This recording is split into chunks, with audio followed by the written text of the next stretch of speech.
जैसा कि हम पीछे 3 क्लास लगभग ख़त्म हो चुका है, 3 चैप्टर, जिसमें कि सेल था और एक मानव रोग और एक हम जो कि कल ख़त्म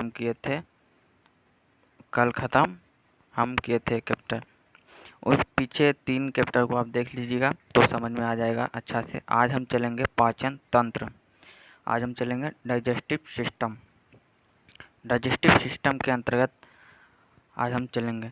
चलते हैं, स्टार्ट करते हैं बिना टाइम वेस्ट किए। वैसा अंग जो भोजन पचाने में सहायक होता है उसे सामूहिक रूप से पाचन कहते हैं। जो भोजन को पचाने में सहायक होता है उसी को कहा जाता है पाचन तंत्र। जटिल भोज्य पदार्थों को सरल पदार्थों में तोड़ देता है, मतलब जो कठिन भोजन मतलब पदार्थ होता है उसको सरल में तोड़ देता है, छोटे छोटे टुकड़ों में तोड़ देता है, उसी को कहा जाता है पाचन तंत्र। पाचन तंत्र के अंतर्गत जो सबसे पहला हमारा आ जाता है आहार नाल। पाचन तंत्र 2 भागों में बांटा गया। सबसे पहला है आहार नाल और दूसरा है डाइजेस्टिव ग्लैंड। डाइजेस्टिव ग्लैंड उसी को कहा जाता है पाचक ग्रंथि। पहला जो हमारा आहार नाल आता है, यह आहार नाल जो मुख गुहा से गूदा तक रहता है। मुख गुहा से गूदा उसे कहा जाता है। तो बड़ी आंत के लास्ट में जो मतलब बड़ी आंत से जो अपशिष्ट पदार्थ जो बाहर निकालता है उसी वहीं पर कहा जाता है गूदा। मुख गुहा से प्रारंभ होकर कहाँ पर रहता है, गूदा तक। यह पाचन के समय भोजन आहार नाल में ही रहता है। जब पाचन होता है उस समय तो भोजन कहाँ रहता है, तो आहार नाल में रहता है। पाचन के समय भोजन आहार नाल में ही रहता है। आहार नाल की लंबाई कितना रहता है, 32 फीट। आहार नाल की लंबाई कितना रहता है, 32 फीट, लगभग 8 से 10 मीटर। यानी आहार नाल की जो हम लंबाई होता है वह कितना रहता है, तो 32 फीट, यानी उसको कितना कहा जाता है, तो 8 से 10 मीटर होता है। आहार नाल के अंतर्गत जो सबसे पहले हमारा आ गया मुख गुहा, उसके बाद फिर ग्रास नली जिसे कहा जाता है ऑस्टोफेगस। अगला हमारा आमाशय, छोटी आंत, बड़ी आंत, मलाशय और फिर गूदा। जो हम सबसे पहले चलेंगे मुख गुहा पाचन। जो हमारा पाचन की क्रिया जो प्रारंभ होती है, पूछेगा आपसे कि कहाँ से पाचन की क्रिया प्रारंभ होती है, तो ये हो जाएगा आपको मुख गुहा से पाचन की क्रिया प्रारंभ होती है। यानी पाचक ग्रंथियाँ, डाइजेस्टिव ग्लैंड। पाचक ग्रंथि उसे कहा जाता है जो भोजन को पचाने वाली एंजाइम का निर्माण करता है। जो भोजन को पचाने वाली जो एंजाइम रहता है उसी को कहा जाता है पाचक ग्रंथियाँ। जैसे कि हो गया एमाइलेज, लाइपेज, ट्रिप्सिन, ये सब वगैरह जितना भी एंजाइम होता है ये सब भोजन को पचाने वाले एंजाइम हैं। इसके अंतर्गत आ गया हमारा लार ग्रंथि, यकृत, पित्ताशय, अग्नाशय। इसी में जो है ना यही सब हो जाता है आपका पाचक ग्रंथि। इसी से निकलता है हार्मोन वगैरह। पाचक की क्रिया सबसे पहले कहाँ से प्रारंभ होती है, तो मुख गुहा से। जो पाचन की क्रिया है वह सबसे पहले कहाँ से प्रारंभ होती है, तो मुख गुहा से। पाचन की क्रिया कहाँ पूर्ण रूप से होती है, तो छोटी आंत में। पाचन की क्रिया कहाँ पूर्ण होती है, तो छोटी आंत में हो जाएगा। जबकि जल का पाचन कहाँ पूर्ण होता है, जल का मतलब अवशोषण कहाँ होता है, तो बड़ी आंत में। जल का अवशोषण हो जाएगा बड़ी आंत में, बट भोजन का जो पाचन है पूर्ण रूप से कहाँ होता है, तो छोटी आंत में। बल्कि जल का अवशोषण कहाँ होता है, तो बड़ी आंत में। जल का अवशोषण हो जाएगा बड़ी आंत में। जबकि पाचन की क्रिया कहाँ से प्रारंभ होती है, तो मुख गुहा से। मुख गुहा से ही जो पाचन की क्रिया होती है प्रारंभ होती है। अब शुरू करते हैं मुख गुहा। मुख गुहा की संरचना एक बंद कमरे के समान होती है। मुख गुहा की संरचना कैसी होती है, तो एक बंद कमरे के समान होती है। किसकी संरचना, तो मुख गुहा की संरचना जो होती है वो एक बंद कमरे के समान होती है। जबड़े होठों के माध्यम से बंद होती है। मुख गुहा जो है जबड़े और होठों के माध्यम से बंद होती है, तो आप लोग जानते होंगे। मनुष्य के 2 जबड़े होते हैं, एगो निचला जबड़ा और ऊपरा जबड़ा। जो सबसे ज़्यादा गतिशील कौन होता है, तो निचला जबड़ा जो होता है, नीचे वाला जबड़ा, वो सबसे ज़्यादा गतिशील होता है। आप लोग प्रयोग करके भी देख लीजिएगा। जो नीचे वाला जबड़ा रहेगा वह गतिशील रहेगा। जो कि जबड़े के कितना 2 जबड़ा, ऊपर जबड़ा है और नीचे जबड़ा पाया जाता है। मुख गुहा के अंदर जो मुख गुहा के अंदर की ऊपर वाला हिस्से को क्या चीज़ कहा जाता है, तो तालु। मुख गुहा के अंदर की ऊपर वाला हिस्से को क्या चीज़ कहा जाता है, तो तालु कहा जाता है। जो मुख्य गुहा है उसके ऊपर वाले हिस्से को तालु और पार्श्व के मांसल भाग को गाल कहा जाता है। पार्श्व के मांसल जो जहाँ के मांस होता है वहाँ उसे क्या चीज कहा जाता है, तो गाल कहा जाता है। ये वाला पूछता है कि यूबुला का आकार कैसा होता है, तो बेही आकार की यानी पाया जाता है यूबुला। यूबुला कहाँ पाया जाता है? यूबुला जो मुलायम तालु से नीचे की तरफ लटकी रहती है। मुलायम तालु कहने का मतलब है कि जो जीभ होता है, जीभ के आप देखिएगा कि मतलब जीभ के जो रहेगा ना उसी वहीं पे मतलब यूबुला पाया जाएगा। यहाँ पे जो है ना, यहीं पे जो वी आकार के उसी को कहा जाता है यूबुला। वी आकार के जैसे मुख है, मुख से जो ये वी आकार की संरचना पाई जाती है उसी को कहा जाता है यूबुला। मुलायम तालु से नीचे यानी पाचन मुख गुहा से प्रारंभ होती है। पाचन की कहाँ से प्रारंभ होती है? तो मुख गुहा से प्रारंभ होती है। आपको पूछ देगा कि पाचन की क्रिया कहाँ से प्रारंभ होती है, उसमें 4 गो ऑप्शन दे देगा, उसमें से एगो दे देगा मुख गुहा, तो कौन हो जाएगा? मुख गुहा। मुख गुहा का खाली जगह, मुख गुहा जो होता है ना एक खाली जगह होता है। मुख गुहा एक क्या चीज़ होता है? तो खाली जगह होता है जिसमें एक जीभ, 3 जोड़ी लार ग्रंथियाँ और 32 दांतें पाई जाती हैं।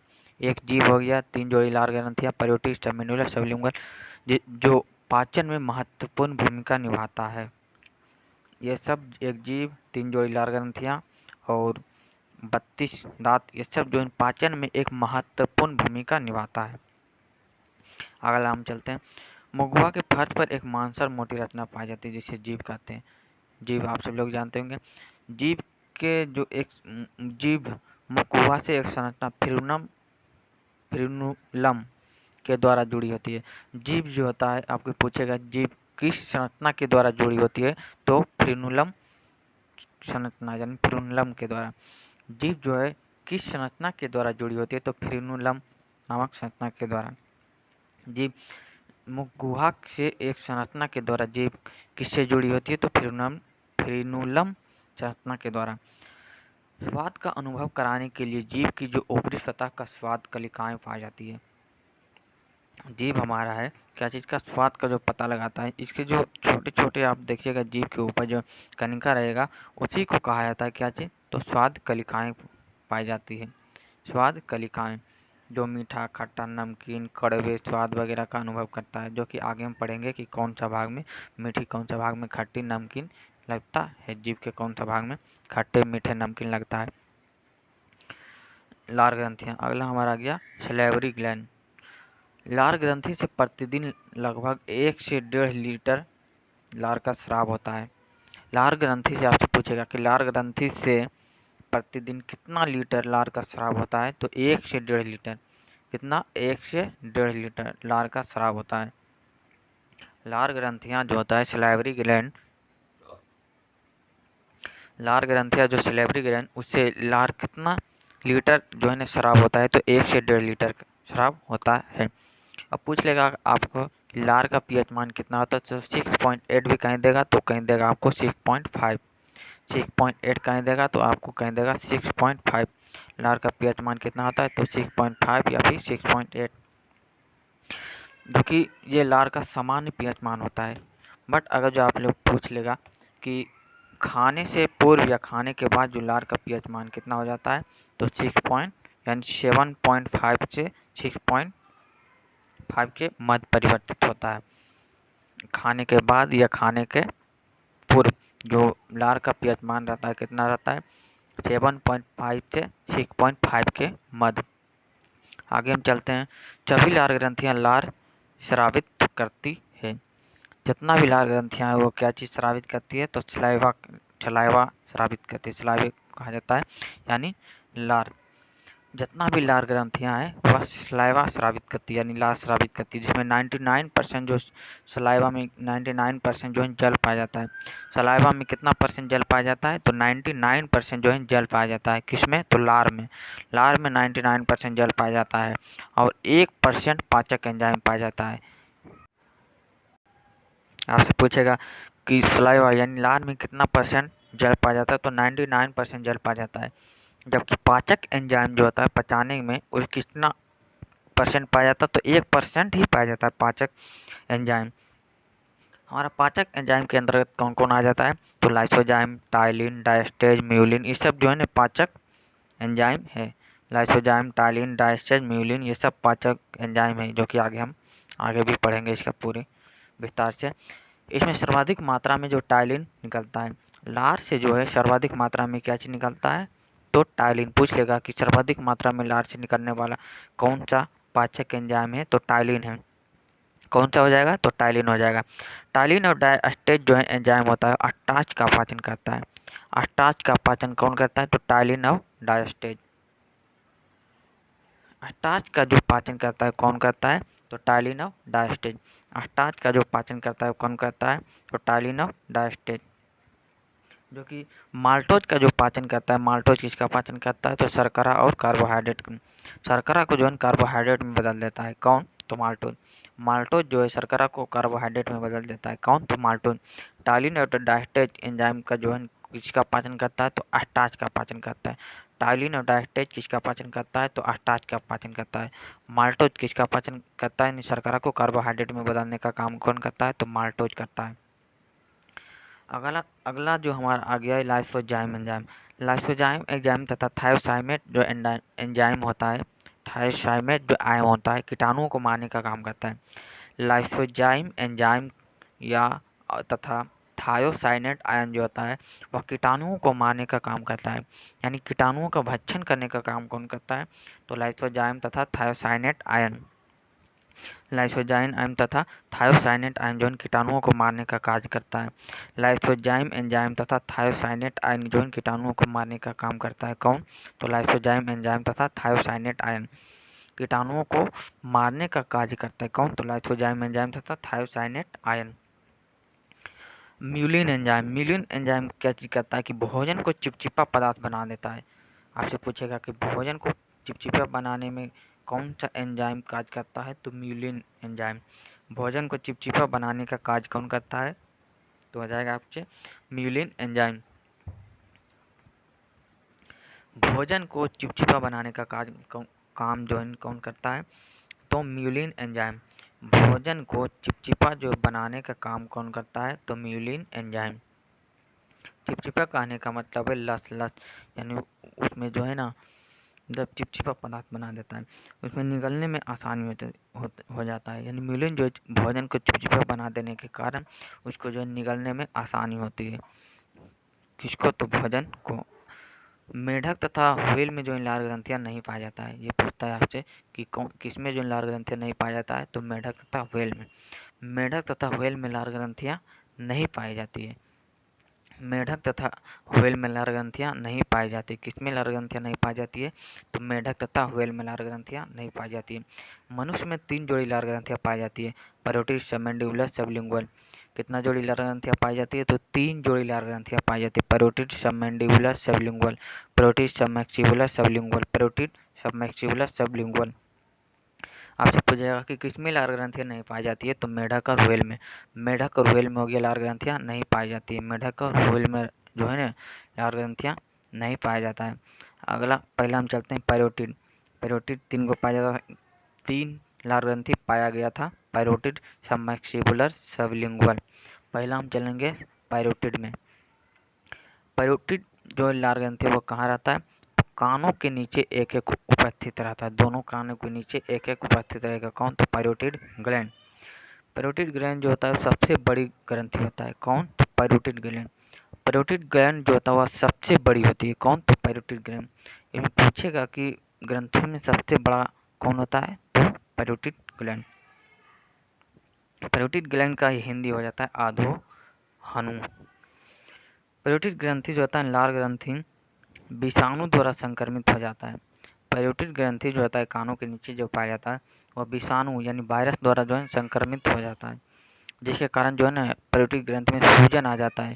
सूजन आ जाने के कारण उसी को कहा जाता है गलफुआ हो गया, मम्स हो गया, गलफुआ नहीं कहता है कि गलफुआ हो गया। किसके कारण, तो जो पैरोटिड ग्लैंड होता है ना, गलफुआ किसके कारण होता है, तो पैरोटिड ग्लैंड में जो है ना विषाणु के कारण सूजन आ जाता है, उसी को कहा जाता है कि गलफुआ हो गया। सांप में जो पैरोटिड ग्रंथि पाया जाता है वह पॉइजन ग्लैंड का काम करता है। सांप में जो पैरोटिड ग्लैंड रहता है ना यानी कि सांपों में जो पैरोटिड ग्रंथि रहता है वह पॉइजन ग्लैंड का काम करता है। किसका, यानी पॉइजन ग्लैंड कहने का मतलब है कि जहर की थैली का काम करता है, यानी कि जहर का काम करता है, विष का काम करता है। कौन? तो पैरोटिड ग्रंथि। तापों में जो पैरोटिड ग्रंथि वह विष का काम करता है। आगे हम चलेंगे दूसरा में सेकेंड मैक्सिबुलरी, क्योंकि तीन प्रकार के पाया गया था। एगो पैरोटिड, सबमैक्सिबली, सबलिंगुअल। पैरोटिड पढ़ लिए, सबमैक्सिबली पढ़ते हैं। सबमैक्सिबली ग्लैंड जो होता है जबड़े के मध्य होता है। जबड़े के मध्य मैक्सिला अस्थि के दोनों ओर एक एक उपस्थित रहता है। जबड़े के मध्य कहने का मतलब है कि जबड़े के जब मध्य, सीधे आप याद रखिए कि जबड़े के मध्य में पाया जाता है। कौन? तो सबमैक्सिबली, जो वास्चन नलिका द्वारा खोलता है। वास्चन नलिका, नलिका मतलब जबड़े के जबड़ा देखें कि उसके अंदर जो नलिका रहता है जिसे कहते हैं वास्चन नलिका पाया जाता है। अगला हमारा आ गया सबलिंगुअल ग्लैंड। यह जीभ के दोनों ओर एक एक उपस्थित रहता है। सबलिंगुअल जो ग्लैंड होता है वह कहाँ उपस्थित रहता है? तो जीभ के जो है ना दोनों ओर एक एक उपस्थित रहता है। कौन? तो सबलिंगुअल। सबलिंगुअल जो है कहाँ उपस्थित रहता है? तो जीभ के दोनों ओर एक एक उपस्थित होता है। सबलिंगुअल कहाँ उपस्थित रहता है? तो जीभ के दोनों ओर, जीभ जो होता है बीच में उसके दोनों ओर सबलिंगुअल ग्लैंड पाया जाता है। सबलिंगुअल जो अर्थोलिन नलिका या रिविनस नलिका द्वारा खुलता है। सबलिंगुअल ग्लैंड जो होता है वह अर्थोलिन नलिका या रिविनस नलिका द्वारा खुलती है। यह सबसे छोटी लार ग्रंथि होती है। सबसे छोटी लार ग्रंथि कौन सी होती है? तो सबलिंगुअल ग्लैंड। या फिर सबसे छोटी ग्लैंड कौन होती है? तो सबलिंगुअल ग्लैंड। जबकि सबसे बड़ी कौन ग्रंथि होती? तो पैरोटिड ग्लैंड। सबसे बड़ी कौन थी? तो पैरोटिड ग्लैंड। और सबसे छोटी कौन है? तो सबलिंगुअल। यह जीभ के दोनों ओर पाया जाता है। बर्थोली नलिका या रिविनस नलिका द्वारा खुलता है। कौन? तो सबलिंगुअल ग्लैंड। बस इतना याद रखिए। आगे चलते हैं तित, जिसे कहते हैं दांत। मुख गुहा के ऊपर या नीचे दोनों जबड़ों पर दांत पाए जाते हैं। मुख गुहा जो है वह ऊपर और नीचे दोनों, मुख गुहा के ऊपर और नीचे दोनों जबड़ों पर दांत पाए जाते हैं। मुख गुहा के दांत को दो भागों में, यानी दो मुख्य भाग होते हैं। पहला शिखर हो गया, दूसरा हो गया जड़। दांतों का वह भाग जो मसूड़ों के ऊपर निकला रहता है उसे सिर या शिखर कहा जाता है। और मसूड़ों के जो अंदर घुसा रहता है ना, दांत जो मसूड़ों के अंदर घुसा रहता है उसी को कहा जाता है रूट। जैसे कि आप देखिएगा पेड़ पौधों में जड़ कहाँ रहता है, तो यानी जड़ यानी अथी के, यानी मिट्टी के अंदर। इसी तरह से याद रखिए कि यानी रूट यानी जड़ जो होता है, जड़ यानी रहेगा जो दांतों में जड़ दो रहेगा वह किसके? मसूड़ा के अंदर। सिर तथा जड़ के बीच दांत के पतले भाग को ग्रीवा कहा जाता है। सिर तथा जड़ के बीच के भाग को क्या चीज कहा जाता है? ग्रीवा। मनुष्य के दांत, मनुष्य के जो गर्त यानी थियोडेंट जिस गर्त दंती का होता है, अर्थात दांत जबड़ों की हड्डियों में धंसे होते हैं। जो जबड़ों की हड्डियों में देखिएगा दांत धंसा हुआ रहेगा। दांतों के अध्ययन को क्या चीज़ कहलाता है? तो ओडोंटोलॉजी। दांतों के अध्ययन को क्या चीज़ कहलाता है? तो ओडोंटोलॉजी। दांतों में क्या चीज़ सर्वाधिक मात्रा में क्या चीज़ पाया जाता है? तो कैल्शियम। जो हमारा दांत है उसमें क्या चीज़ सर्वाधिक मात्रा में पाया जाएगा? तो कैल्शियम। दांतों में सर्वाधिक मात्रा में क्या चीज़ पाया जाता है? तो कैल्शियम पाया जाता है। दांतों में सर्वाधिक मात्रा में क्या चीज़ पाया जाएगा? तो कैल्शियम। दांतों का निर्माण लगभग 85% जो होता है योगदान कैल्शियम फास्फेट का होता है। दांतों का निर्माण में 85% कहने का मतलब है 85% जो कैल्शियम फास्फेट का होता है, जबकि 10% CaCO3 यानी कैल्शियम कार्बोनेट का होता है। यानी दांतों में कैल्शियम फास्फेट और कैल्शियम कार्बोनेट दोनों पाया जाता है, जिसमें सर्वाधिक मात्रा में पाया जाएगा आपको कैल्शियम फास्फेट और 10% लगभग पाया जाता है कैल्शियम कार्बोनेट। शेष भाग कैल्शियम क्लोराइड होता है जो कि उतना महत्वपूर्ण नहीं है।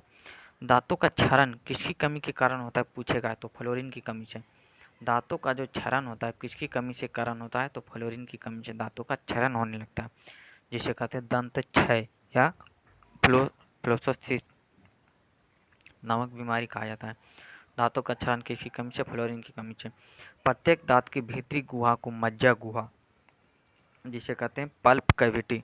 प्रत्येक दांतों की भीतरी गुहा को मज्जा गुहा, जिसे कहते हैं पल्प कैविटी। मज्जा गुहा में रक्त वाहिकाएं तथा तंत्रिकाएं पाई जाती हैं। मज्जा जो गुहा था उसमें रक्त वाहिकाएं तथा तंत्रिकाएं पाई जाती है। मानव दांत का दो परत होता है, बाहरी परत को इनामिल कहते हैं, आंतरिक परत को डेंटाइन कहते हैं। जैसे हम फिगर के माध्यम से समझते हैं, ये जो बाहरी हमारा पार्ट है इसको क्या चिकाएगा, इनामिल, एनामेल, और ये आंतरिक भाग उसको क्या चिकाएंगे, तो डेंटाइन। या एनामिल जो है सबसे कठोर भाग कौन सा, शरीर का सबसे कठोर भाग कौन सा होता है, तो एनामिल पाया जाता है। एनामेल, एनामेल में कैल्शियम सल्फेट और कैल्शियम फास्फेट दोनों पाया जाता है, जो कि सर्वाधिक मात्रा में कैल्शियम फास्फेट। मज्जा गुहा के ऊपर दांत का अधिकांश भाग डेंटाइन होता है। डेंटाइन सर्वाधिक मात्रा में पाया जाता है।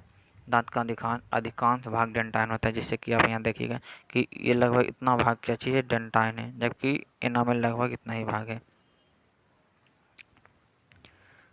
कैल्शियम युक्त एक संयोजी उत्तक है। जो डेंटाइन होता है ना, वह किसका, कैल्शियम युक्त होता है, संयोजी, कैल्शियम युक्त संयोजी उत्तक, तरल संयोजी उत्तक नहीं, सिर्फ संयोजी उत्तक। संयोजी उत्तक कहेंगे, अगर जो ब्लड कहेगा यानी खून कहेगा तब बोलेंगे तरल संयोजी उत्तक, जबकि ये दांत डेंटाइन क्या चीज होगा, तरल संयोजी उत्तक नहीं बल्कि संयोजी उत्तक। दांतों की ऊपरी परत इनामेल होती है। दांतों की ऊपरी परत इनामेल होती है। इनामेल मानव शरीर का सबसे कठोर भाग होता है। इनामेल मानव शरीर का सबसे कठोर भाग होता है। एनामेल में जो है ना, इसमें 98% कैल्शियम लवण, कैल्शियम लवण कहने का मतलब है कि कैल्शियम फास्फेट और कैल्शियम कार्बोनेट दोनों पाया जाता है। कितना परसेंट, तो 98%। 98% जो होता है ना एनामेल में, कैल्शियम फास्फेट और कैल्शियम कार्बोनेट दोनों पाया जाता है, यानी कैल्शियम लवण कहने का मतलब है। यह एनामेल जो होता है दांतों का मजबूती कौन प्रदान करता है, तो आपका आ जाएगा फ्लोरीन। जो दांतों का मजबूती कौन प्रदान करता है, तो फ्लोरीन। दांतों की मजबूती कौन प्रदान करती है, तो फ्लोरीन। फ्लोरीन को क्या चीज कहा जाता है, तो यानी सबसे अधिक ऋणात्मकता कौन होता है, किसमें पाया जाता है, तो फ्लोरीन में। इनामेल दांतों की रक्षा करता है। इनामेल दांतों की रक्षा करता है क्योंकि सबसे कठोर भाग कौन पाया जाता है, इनामेल। द्विबार दंती, द्विबार दंती कहने का मतलब है कि ऐसा दांत जो जीवन में 2 बार यानी आते हैं, जो जीवन में 2 बार आते हैं उसी को कहा जाता है द्विबार दंती। द्विबार दंती जो जीवन में 2 बार कितना दांत आते हैं, तो 20 दांत। इसी को कहा जाता है मिल्क टीथ। मिल्क टीथ यानी कि दूध का दांत। दूध का दांत कितना होता है, तो 20। दूध का दांत आपसे पूछ लेगा कि कितना होता है दूध का दांत, तो 20 को हो जाता है। दो बार यानी आने वाले दांतों की संख्या कितना होता है, तो 20। एक बार दंती, एक बार दंती कहने का मतलब है जो पूरे जीवन में मात्र एक ही बार दांत आएगा। दांत, वैसे दांतों की संख्या कितना है, तो 12। जो पूरे जीवन में मात्र एक ही बार दांत आएगा, वैसे दांतों की संख्या कितना है, तो 12। परमानेंट, जिसे कहते हैं अस्थायी दांत। एक बार टूट जाने के बाद वह दोबारा दांत नहीं निकलता है, कौन, तो एक बार दंती यानी मोनोफायोडेंट। मोनोफायोडोंट। 2 बार कितना दांत आते हैं, 2 बार कितना दांत आते हैं, तो 20 दांत। इसी को कहा जाता है मिल्क टीथ। और मात्र एक बार कितना दांत आते हैं, तो 12 दांत। इसे ये दोबारा नहीं निकलता है। मानव के दांत 4 प्रकार के होते हैं, incisor, canine, premolar, molar. Incisor, canine, premolar, molar. मानव में कितना प्रकार के दांत पाया जाता है, तो 4 प्रकार के दांत पाया जाता है। Incisor, canine, premolar, molar. Incisor हो जाएगा कैनाइन, प्रीमोलर, मोलर। मानव में 4 प्रकार के दांत पाए जाते हैं, incisor, canine, premolar, molar. Incisor, incisor जो अगला 4 भाग होता है उसी को कहा जाता है इंसीजर। अगला आगे देखिएगा आपको 4 दांत जो रहेगा उसी को कहा जाता है इंसीजर। यानी इंसीजर अगला 4 दांत रहेगा और यहाँ भी 4 दांत रहेगा, यानी 4 4 8 दांत। इंसीजर, कैनाइन, कैनाइन कहने का मतलब है कि यहाँ जो एक दांत रहेगा, कैनाइन जैसे कि आप देखिएगा इस टाइप में जो रहता है कैनाइन, जो कि चीरने फाड़ने का काम करता है, कौन, कैनाइन। यानी दोनों साइड रहेगा, यानी 2 दांत इधर और 2 दांत इधर, यानी 2 4 दांत कैनाइन पाया जाता है। इंसीजर हो गया, कैनाइन हो गया। प्रीमोलर, प्रीमोलर जो होता है वह कितना होता है, 8। प्रीमोलर की संख्या 8, 2 इधर हो गया, 2 इधर हो गया, 4 गो, फिर 2 नीचे वाला रहेगा, यानी 4 4 4 8 गो। इंसीजर, कैनाइन, प्रीमोलर, एगो मोलर। मोलर की संख्या 12 गो पाया जाता है, जिसमें कि 3 गो ये हो गया, 3 गो यहाँ, 3 गो यहाँ और 3 गो यहाँ पाया जाएगा और 3 गो यहाँ, 3 चौक 12 गो। मोलर की संख्या कितना, 12 गो। चलिए देखते हैं इंसीजर। सबसे आगे के दांत होता है, इंसीजर को कहा जाता है नोज टीथ। नोज टिथ कहने का मतलब है कि यह नाक जो होता है, नोज मतलब नाक के सामने रहता है। इंसिजर जो रहता है वह नाक के सामने रहता है, इसीलिए इसी को कहा जाता है नोज टिथ। भोजन को काटने के काम में कौन आता है? तो इंसिजर। भोजन को काटने का काम कौन करता है? तो इंसिजर करता है। भोजन को जो है काटने का काम कौन करता है? इंसिजर। इंसिजर की संख्या कितना है? 8। इंसिजर की संख्या कितना है? 8। जो शाकाहारी जानवर होता है, जो यानी मांस वगैरह नहीं खाता है, शाकाहारी जानवर जो फल फली पर आता है, उसका जो इंसिजर दांत जो रहता है ना, वह चौड़ा रहता है। उसका जो इंसिजर दांत रहता है कैसा रहता है? चौड़ा। इंसिजर। अगला चलते हैं कैनाइन। कैनाइन का हिंदी हो जाता है रादनाक। इसे आई टिथ कहते हैं क्योंकि ये आँखों के यानी सामने जस्ट पाया जाता है, इसी को कहा जाता है आई टिथ। किसको? कैनाइन को। कैनाइन को आई टिथ भी कहा जाता है। ये न्यूक्लियो होते हैं तथा भोजन को चीरने फाड़ने का काम कौन करता है? तो कैनाइन। भोजन को चीरने फाड़ने का काम कौन करता है? कैनाइन। मानव में यह 4 गुण होता है। मांसाहारी जानवरों में कैनाइन अधिक नुकीला होता है। जैसे कि हो गया आपका मांसाहारी जानवर करने का मतलब हो गया टाइगर, जैसे शेर वगैरह हो गया, शेर हो गया, कुत्ता हो गया, इसमें जो है ना यह नुकीला रहेगा, रत्नक। कैनाइन जो है नुकीला रहेगा। अगला चलते हैं प्री मोलर। प्री मोलर कहने का मतलब है अग्र चवर्णक। यह चिक तित भी कहते हैं इसको, चिक तित। भोजन को चबाने का काम कौन करता है? तो प्री मोलर। भोजन को चबाने का काम कौन करता है? तो प्री मोलर। बच्चों में बिल्कुल प्रीमोलर नहीं पाया जाता है, बच्चों में प्रीमोलर नहीं पाया जाता है। और प्रीमोलर की संख्या कितना हो जाता है? 8 हो। प्रीमोलर की संख्या 8 हो। मोलर। मोलर इसे विजडम डॉट कहते हैं। इसका भी कार्य भोजन को चबाना ही होता है, क्योंकि यह यानी भोजन को चबाना होता है, क्योंकि सबसे लास्ट में पाया जाता है। इसमें 12, इसकी संख्या कितना रहता है? 12। मोलर की संख्या कितना रहता है? 12। अर्थात चारों प्रकारों में सर्वाधिक संख्या में कौन होता है? तो मोलर। पूछ लेगा आपसे कि दांतों के प्रकार में सर्वाधिक मात्रा में कौन कौन रहता है? तो मोलर रहता है। मोलर जो बच्चों में मोलर यानी अंतिम मोलर जो रहता है वह नहीं पाया जाता है। बच्चों में जो लास्ट मोलर रहता है ना, वो नहीं पाया जाता है। जबकि बच्चों में कौन सा पूरी तरह से अभाव रहता है? तो प्री मोलर का।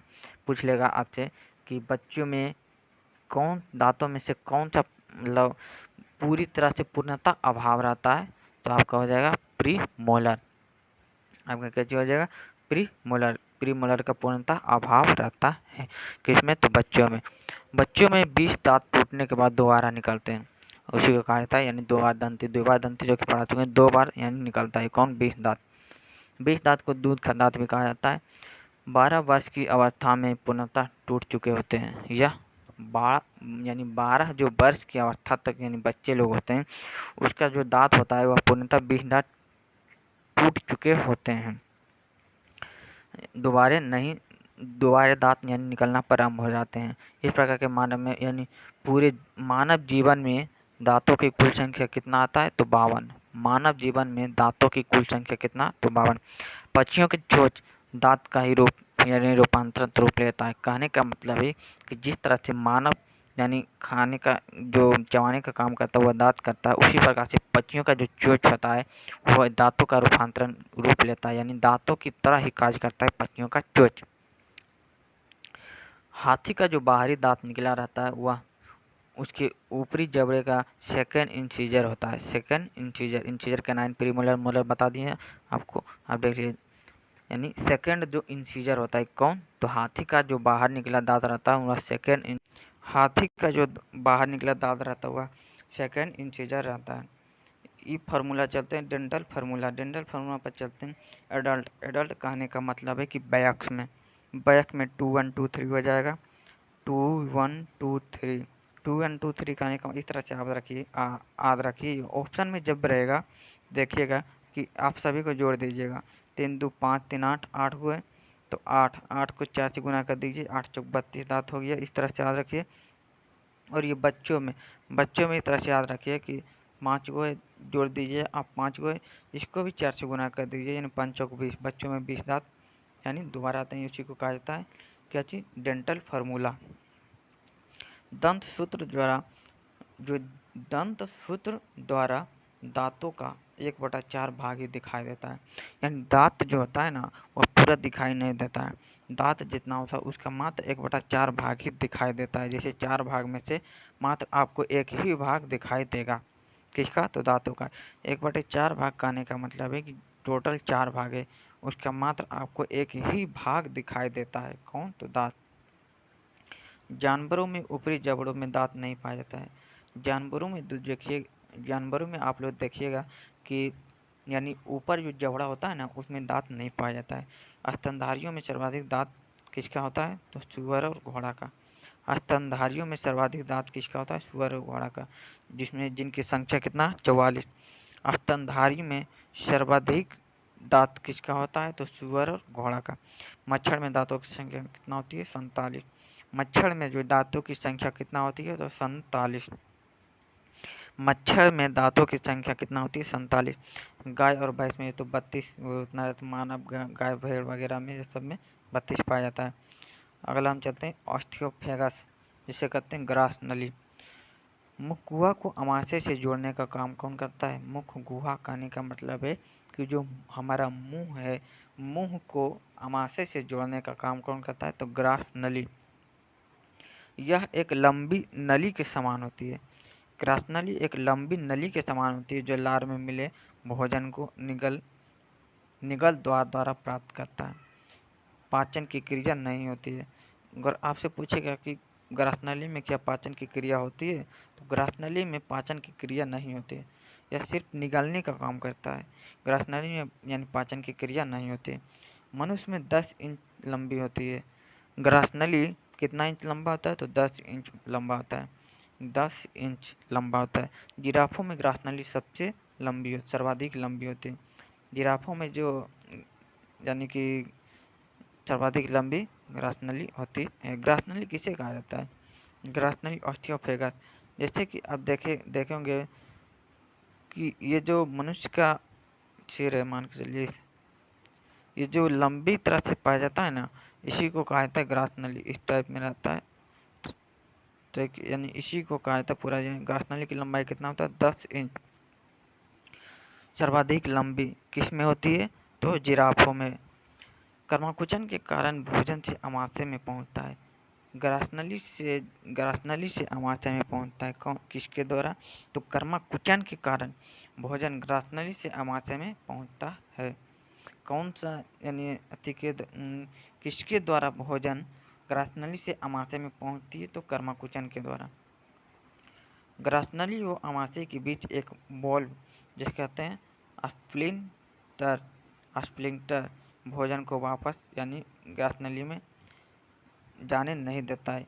यानी ग्रासनली और अमाशय के बीच एक बॉल्व होता है जिसे कहते हैं स्प्लिंटर, जो भोजन को वापस ग्रासनली में जाने नहीं देता है। यानी पहले तो भोजन आ गया हमारा ग्रासनली के अमाशय में, उसके बाद फिर इसको रोकने के लिए कुछ होना चाहिए ताकि ये ऊपर ना जाए, यानी कि ग्रासनली में ना जाए।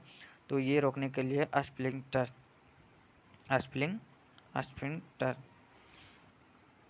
अगला हमारा आ गया स्टोमच, जिसे कहते हैं अमाशय। यह थैलीनुमा आकृति होती है। अमाशय किसी आकृति होती है? तो थैलीनुमा आकृति होती है। किसका? तो अमाशय का। अमाशय का जो आकृति होती है वह थैलीनुमा आकृति होती है, जो भोजन को संग्रहित करने तथा पचाने का कार्य करता है, कौन? तो अमाशय। अमाशय जो है ना भोजन को पचाने का काम करता है, कौन? तो अमाशय। अमाशय पूरी तरह से भोजन को पचाने का काम कौन करता है? तो अमाशय। यह आहारनाल का सबसे चौड़ा भाग होता है, कौन? तो अमाशय। अमाशय आहारनाल का सबसे चौड़ा भाग कौन होता है? तो अमाशय। आहारनाल से आपसे पूछेगा कि आहारनाल का सबसे चौड़ा भाग कौन होता है? तो अमाशय, जिसे कहते हैं स्टोमच। यहाँ जो है भोजन को संग्रहित करने का यानी यह भोजन को लगभग 4 घंटे रोक कर रखता है, कौन? तो अमाशय, स्टोमच। इसका जो अमाशय का जो आंतरिक दीवारी बनी होती है वो किसका बनी होती है? तो म्यूकोसा का। अमाशय का आंतरिक दीवारें जो बनी होती है वो किसका बनी होती है? तो म्यूकोसा का। अमाशय का जो आंतरिक दीवारें बनी होती है वह म्यूकोसा का बना होता है। ये लगभग कितना 4 घंटा रोक कर रखता है भोजन को। अमाशय 3 भागों में बांटा गया है, कार्डियक, फंडिक, पाइलोरिक। चलिए इसका पूरा विस्तार तरह से पढ़ते हैं। Cardiac, fundic, pyloric. अमाशय के कितना भाग? 3 भाग, कार्डियक, फंडिक, पाइलोरिक। कार्डियक हो गया, फंडिक हो गया, पाइलोरिक हो गया। Cardiac cardiac, fundic, pyloric. की तरह से आप मानिए कि हमारे से एक ग्रासनली है, ग्रासनली से ही जुड़ता है हमारे से का 3 भाग हो गया, कार्डियक, फंडिक, पाइलोरिक। कार्डियक में क्या चीज़ होता है कि कार्डियक में एचसीएल का निर्माण होता है। कार्डियक में यहीं पर जो एचसीएल का निर्माण होता है, जो कि भोजन में एचसीएल मिला देता है।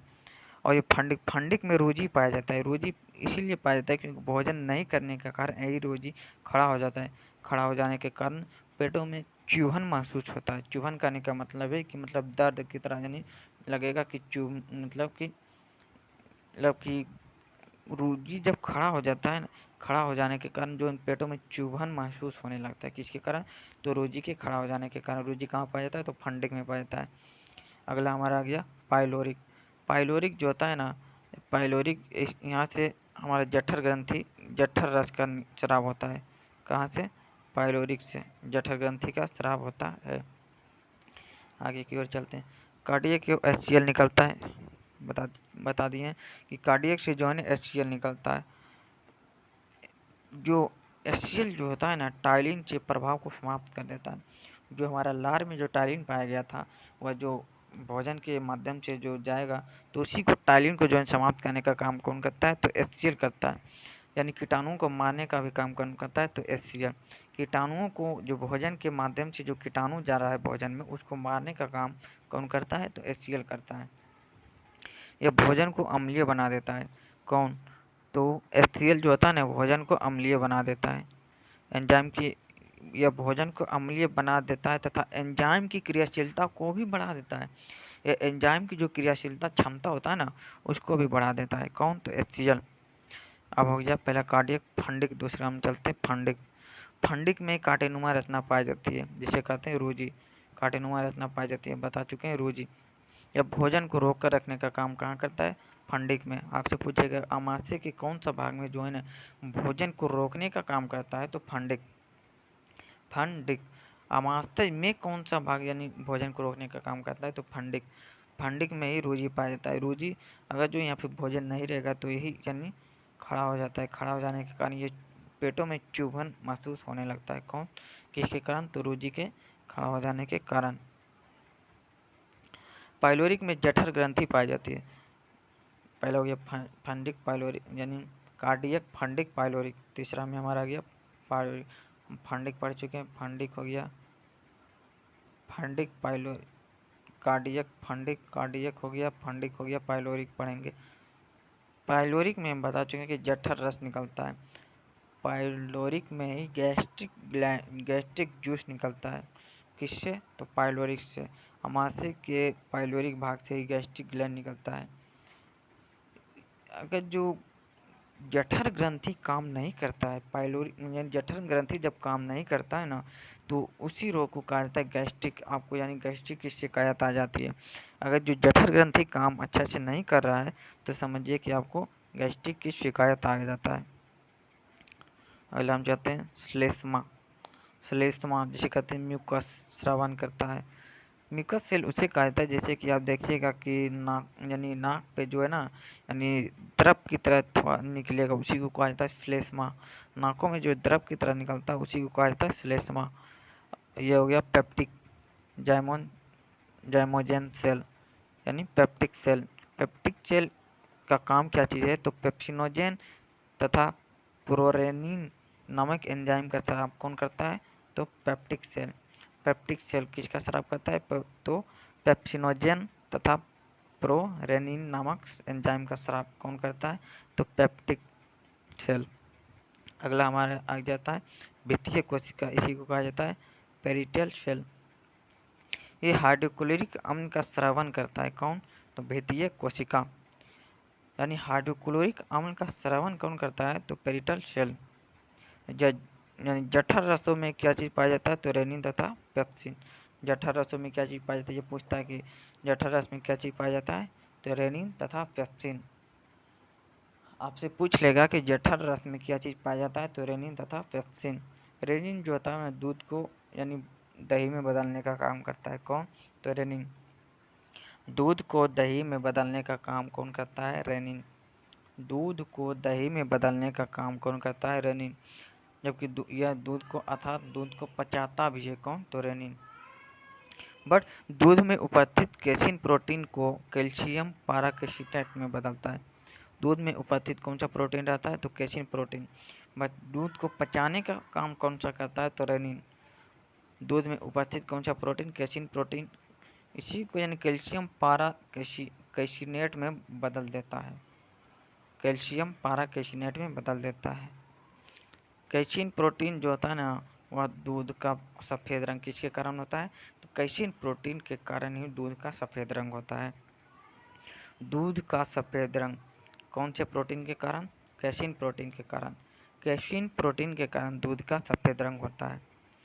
और दूध का पीला रंग किसके कारण, तो कैरोटीन के कारण। दूध का पीला रंग किसके कारण होता है, तो कैरोटीन के कारण। दूध का जो पीला रंग देखिएगा थोड़ा थोड़ा पीला की तरह दिखाई देगा, वह किसके कारण, कैरोटीन के कारण। जबकि दूध का यानी कि दूध का जो उजला रंग किसके कारण, तो दूध का उजला रंग केसिन के कारण। दूध का पीला रंग कैरोटीन के कारण। दूध का उजला रंग किसके कारण, तो दूध का उजला रंग किसके कारण, तो कैसिन के कारण। दूध का उजला रंग केसिन के कारण, बल्कि दूध का पीला रंग किसके कारण, तो कैरोटीन के कारण। पेप्सिन जो है ना, प्रोटीन को पचाने का काम कौन करता है, तो पेप्सिन।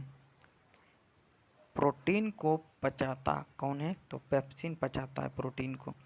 पेप्सिन जो आता है प्रोटीन को पेप्टोन में बदल देता है। पेप्सिन प्रोटीन को पेप्टोन में बदल देता है। भोजन अमाशय के बाद छोटी आंत में जाता है।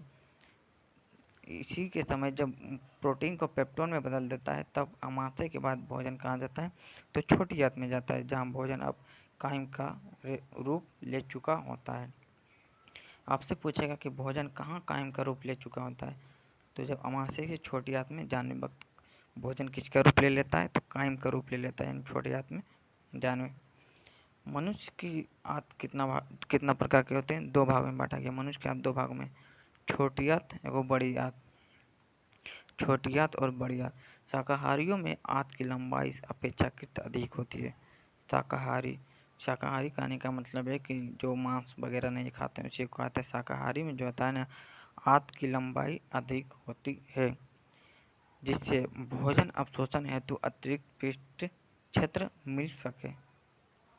जिससे कि जो भोजन जो अवशोषण करते हैं, यानी भोजन जब यानी निगलते हैं, तो उसे उसका जो अतिरिक्त पृष्ठ क्षेत्र मिल सके।